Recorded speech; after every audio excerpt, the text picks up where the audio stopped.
ರಾಜ್ಯದಲ್ಲಿ ಅಕ್ಟೋಬರ್ ಕ್ರಾಂತಿ, ನವೆಂಬರ್ ಕ್ರಾಂತಿ ಸಾಕಷ್ಟು ಚರ್ಚೆಗಳು ನಡೀತಾ ಇತ್ತು. ಆಡಳಿತ ಪಕ್ಷದ ಸಚಿವರು, ಶಾಸಕರುಗಳೇ ಈ ವಿಚಾರದಲ್ಲಿ ಹೇಳಿಕೆಗಳನ್ನು ನೀಡಿದರು. ಆದರೆ ದಿನೇ ದಿನೇ ಯಾವ ರೀತಿ ಇವತ್ತು ಮುಖ್ಯಮಂತ್ರಿ ಕಾಳಗ, ಕುರ್ಚಿ ಕಾಳಗ ಪ್ರಾರಂಭ ನಡೀತಾ ಇದೆ. ದಿನ ಬೆಳಗಾದ್ರೆ ತಂಡೋಪತಂಡವಾಗಿ ದೆಹಲಿಗೆ ಮಂತ್ರಿಗಳು, ಶಾಸಕರುಗಳ ತಂಡ ಭೇಟಿ ನೀಡ್ತಾ ಇರುವಂತದ್ದು.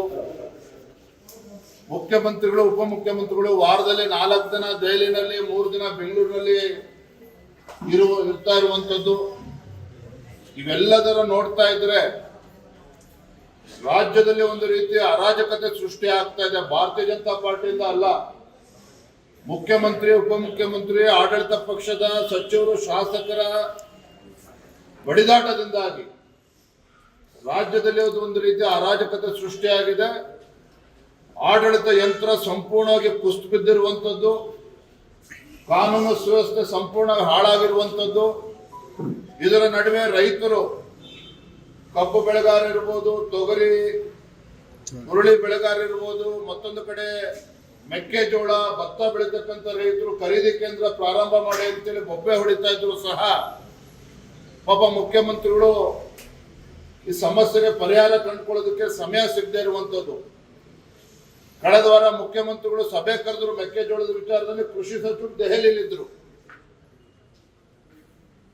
ಅಂದ್ರೆ ರಾಜ್ಯದ ರೈತರ ಬಗ್ಗೆ ಕಿಂಚಿತ್ತೂ ಕೂಡ ಕಾಳಜಿ ಇಲ್ದೇನೆ, ಅವರ ಸಮಸ್ಯೆಗಳಿಗೆ ಪರಿಹಾರವನ್ನ ಕೊಡದೇನೆ ಒಂದು ರೀತಿ ಗೊಂದಲವನ್ನ ಇವತ್ತು ಆಡಳಿತ ಪಕ್ಷ ಸದಸ್ಯರು ಸೃಷ್ಟಿ ಮಾಡ್ತಾ ಇರುವಂತದ್ದು. ಹಾಗಾಗಿ ನನ್ನ ನಾನು ಹೇಳಿರುವಂತದ್ದು, ಸರ್ಕಾರದ ಪರಿಸ್ಥಿತಿ ನೋಡ್ತಾ ಇದ್ರೆ ಇವ್ರ ಯೋಗ್ಯತೆಗೆ 140 ಶಾಸಕರು ಇದ್ದು ಕೂಡ ಆಡಳಿತ ನಡೆಸೋದಕ್ಕೆ ಸಾಧ್ಯ ಇಲ್ಲ ಅಂತ ಹೇಳಿದ್ರೆ ವಿಧಾನಸಭೆ ವಿಸರ್ಜನೆ ಮಾಡಿ ಚುನಾವಣೆ ಹೋಗ್ಲಿ.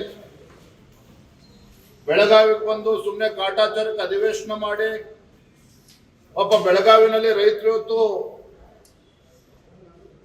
ಬಹಳ ಕಾತುರದಿಂದ ಕಾಯ್ತಾ ಇದ್ದಾರೆ. ಚಳಿಗಾಲದ ಅಧಿವೇಶನ ಪ್ರಾರಂಭ ಆಗ್ತದೆ, ಕಬ್ಬು ಬೆಳೆಗಾರರ ಸಮಸ್ಯೆಗೆ ಸರ್ಕಾರ ಉತ್ತರವನ್ನ ಕೊಡ್ತದೆ.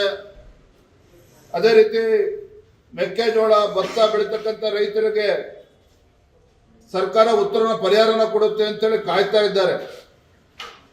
ಅಡಿಕೆ ಬೆಳೆಗಾರರು ಕೂಡ ಸಂಕಷ್ಟದಲ್ಲಿದ್ದಾರೆ. ಇದು ಯಾವುದಕ್ಕೂ ಕೂಡ ಪರಿಹಾರ ಕೊಡುವಂತ ಲಕ್ಷಣಗಳು ಕಾಣ್ತಾ ಇಲ್ಲ. ಹಾಗಾಗಿ ಆಡಳಿತ ನಡೆಸೋದಕ್ಕೆ ಸಾಧ್ಯ ಆದ ನಡೆಸಿ, ಇದೇ ರೀತಿ ಕಿತ್ತಾಟ ಮಾಡಿಕೊಂಡು ದೆಹಲಿಯಲ್ಲಿ 4 ದಿನ ಕ್ಯಾಂಪ್ ಮಾಡೋ ಬದಲು ವಿಧಾನಸಭೆ ವಿಸರ್ಜನೆ ಮಾಡಿ ಚುನಾವಣೆ ಹೋಗೋದು ಒಳ್ಳೇದು. ತಾವೇನಾದ್ರೂ ಕೂಡ ರಾಜ್ಯಪಾಲರಿಗೆ ಮನವಿ ಮಾಡ್ತೀರಾ ಇಂಥ ವ್ಯವಸ್ಥೆಗಳಿಗೆ ಸಂಬಂಧಪಟ್ಟ? ಬಿಜೆಪಿಯಿಂದ ರಾಜ್ಯಪಾಲರಿಗೆ ಭೇಟಿ ಪಕ್ಷ ನಾಯಕರು ಹೇಳಿದ್ದಾರೆ. ಆತರ ಏನಾದ್ರು ಚಿಂತನೆ ಇದೆಯಾ? ಬೀದಿಗಿಳಿದು ಬಡಿಗೆ ತಗೊಂಡು ಹೊಡೆದಾಡ್ಕೊಳ್ತಕ್ಕಂಥ ಸನ್ನಿವೇಶ ಆಗಲೇ ಸೃಷ್ಟಿಯಾಗಿದೆ. ಅವ್ರು ಹೊಡೆದಾಡ್ಕೊಂಡ್ರೆ ನಾವು ಕೂಡ ಏನ್ ಮಾಡ್ಬೇಕು ಅದ್ರ ಬಗ್ಗೆ ಆಲೋಚನೆ ಮಾಡ್ತೀವಿ. ಬಾಹ್ಯ ಬೆಂಬಲ ಸಿಕ್ಕಿದ್ರೆ ನಾವು ಸರ್ಕಾರ ಮಾಡ್ತೀವಿ ರೆಡಿ ಅನ್ನುವಂತ ಮಾಜಿ ಮುಖ್ಯಮಂತ್ರಿ ಹೇಳಿದ. ಅದು ಬಿಜೆಪಿಯಲ್ಲಿ ಆತರ ಏನಾದ್ರು ಇದೆಯಾ? ಭಾರತೀಯ ಜನತಾ ಪಾರ್ಟಿ ನಮ್ಮ ನಿಲುವು ಸ್ಪಷ್ಟವಾಗಿದೆ. ಕಾಂಗ್ರೆಸ್ ಪಕ್ಷದ ಆಂತರಿಕ ಕಚ್ಚಾಟದಲ್ಲಿ ನಮ್ಗೆ ಯಾವುದೇ ರೀತಿ ಆಸಕ್ತಿ ಇಲ್ಲ. ನಾವು ಈ ಸರ್ಕಾರದಲ್ಲಿ DK ಶಿವಕುಮಾರ್ ಆಗ್ಲಿ, ಮತ್ತೊಬ್ಬರಾಗ್ಲಿ, ಯಾರೇ ಹೊರಗಡೆ ಬಂದು ಅವ್ರಿಗೆ ಬಾಹ್ಯ ಬೆಂಬಲ ಕೊಡೋದಾಗ್ಲಿ, ಅವ್ರ ಬೆಂಬಲ ನಾವು ತೆಗೆದುಕೊಳ್ಳೋದಾಗ್ಲಿ, ಅದು ಪ್ರಶ್ನೆ ಉದ್ಭವ ಆಗೋದಿಲ್ಲ. ರಾಜ್ಯದ ಮತದಾರರು ನಮಗೆ ವಿರೋಧ ಪಕ್ಷದಲ್ಲಿ ಕೂರಿಸಿದ್ದಾರೆ. ಒಂದು ವಿರೋಧ ಪಕ್ಷವಾಗಿ ಒಂದು ಜವಾಬ್ದಾರಿಯುತವಾಗಿ ಯಾವ ರೀತಿ ನಡೆದುಕೊಳ್ಬೇಕು ಅದು ನಮ್ಮ ಕೆಲಸವನ್ನು ನಾವು ಮಾಡ್ತಾ ಇದ್ದೇವೆ. ಹಾಗಾಗಿ ಅದ್ರ ಬಗ್ಗೆ ಯಾವ್ದೋ ಚರ್ಚೆ ಮಾಡುವಂತ ಪ್ರಶ್ನೆ ಇಲ್ಲ. ತಮ್ಮ ಅಮಿತ್ ಶಾ ಭೇಟಿ ಅವ್ರಿಗೆ ಏನಾಯ್ತು ಸರ್? ನಿಮ್ದು ಏನಾದ್ರು ಕೂಡ ಬೆಳವಣಿಗೆ ಇದೆಯಾ ಸರ್? ನೆಕ್ಸ್ಟ್ ರಾಜ್ಯಾಧ್ಯಕ್ಷರಾಗಿ